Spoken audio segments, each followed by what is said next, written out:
name is Brittany Tierney, and these are my footsteps through history. Come on, follow me.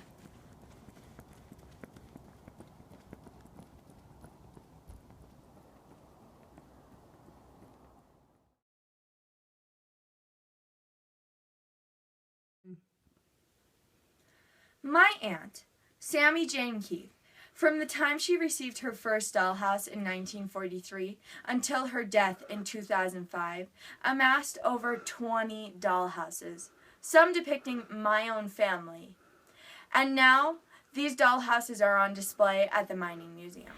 Built during the Civil War era, the rooms in this dollhouse depict a real home during this time. The houses in this collection are duplicates of real homes in Phillipsburg from 1860 to 1865. The framed portraits in the dollhouse are of my Aunt Sammy Jane Keith's ancestors, as well as some of my own. The chandeliers hung in the Civil War Victorian dollhouse are original glass-blown miniatures. All the curtains hung in the house are made of velvet. There's a miniature diamond ring in the dollhouse, so don't forget to look for it. Also, there's a stamp collection in miniature from the time period.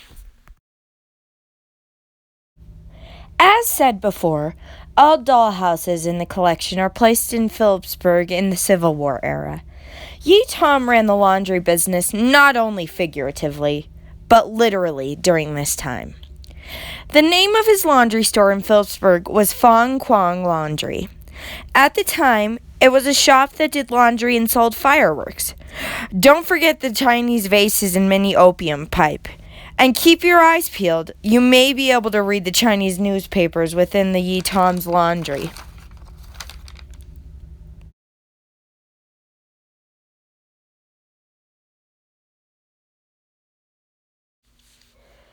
What is a town without a doctor's office? Completed with a parlor for waiting, Dr. Fizzles has it all.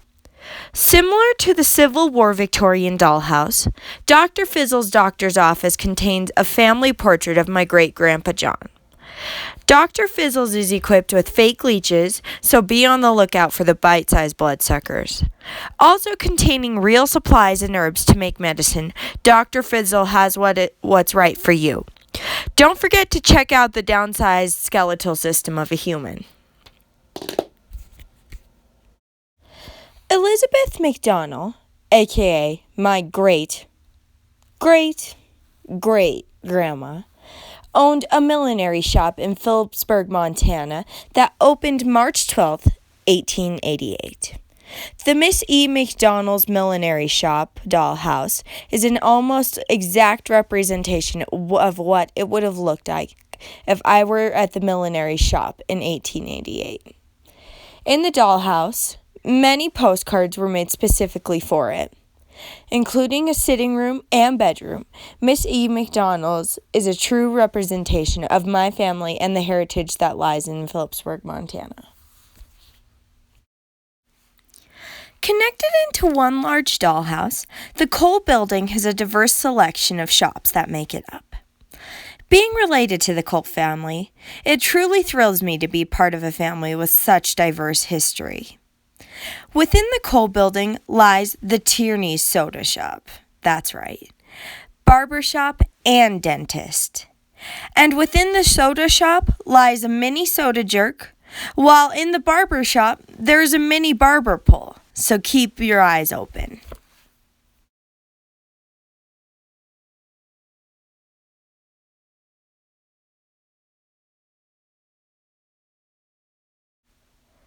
AOH, otherwise known as the Ancient Order of the Hibernians, is the oldest and largest Irish/Catholic organization in the United States. It was founded in 1836. In every dollhouse Sammy Jane Keith collected or assembled, she had one thing in common: a Boston Terrier in every dollhouse.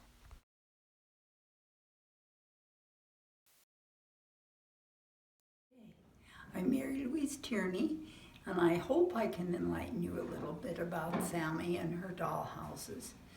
When she was 10 years old, she received her first dollhouse, And that started a lifelong collection that ended when she passed away at the age 73.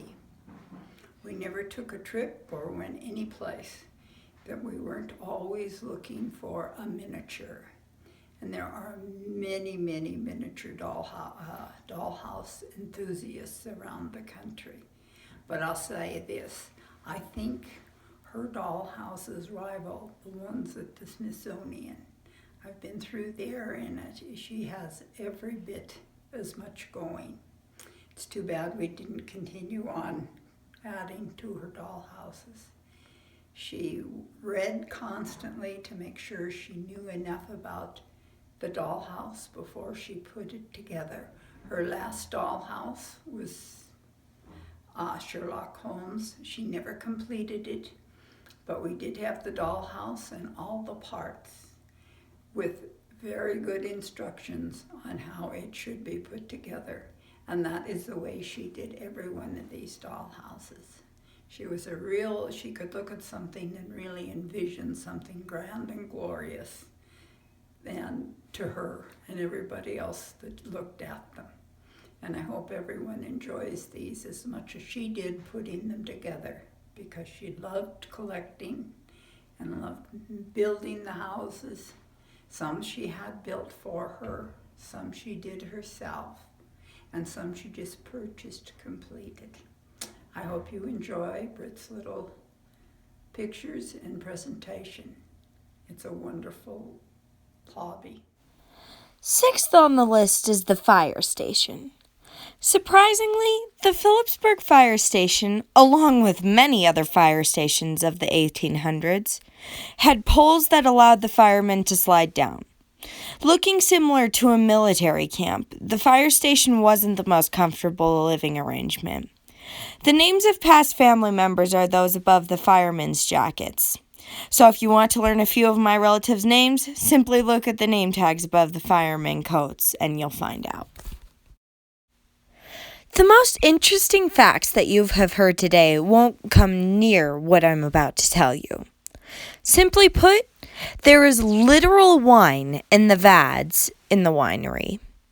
Specifically, the wine that my great-grandmother made. Sitting at the Museum of Mining to this very day is 40-year-old choked cherry wine that is separated into 2 miniature vads. If she could have, I'm pretty sure Aunt Sammy would have liked to put real food in the dollhouses as well. Jane and William Hammond, father and mother of Elizabeth McDonnell, owned the Hammond stables. The time of Miss E. McDonnell's millinery shop was the time of the Hammond stables. Along with the few horses that were included, watch for the Boston Terrier that is in every dollhouse. Outside of the Hammond stables were the carriages that were used for transportation.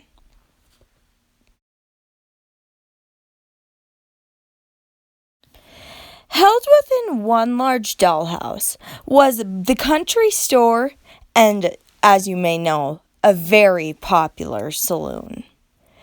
During the Civil War time period, card games, among other gambling games, were popular among the citizens. Every game, card game or otherwise, are real in the saloon in the dollhouse. All of the prices within the country store are reasonable to what they would have been in the Civil War era.